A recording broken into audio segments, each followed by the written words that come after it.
Shahdown Rusia mengatakan akan melakukan latihan militer besar-besaran bersama dengan pasukan dari Cina.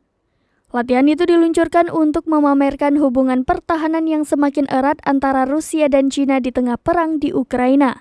Latihan Vostok 2022 atau Timur 2022 akan dilaksanakan 1-7 September 2022 di berbagai lokasi di timur jauh Rusia dan Laut Jepang. Menurut Kementerian Pertahanan Rusia, latihan akan melibatkan lebih dari 50.000 tentara dan 5.000 unit senjata, termasuk 140 pesawat dan 60 kapal perang. Kementerian telah merilis video pasukan Cina yang tiba di Rusia dalam persiapan untuk latihan besar-besaran.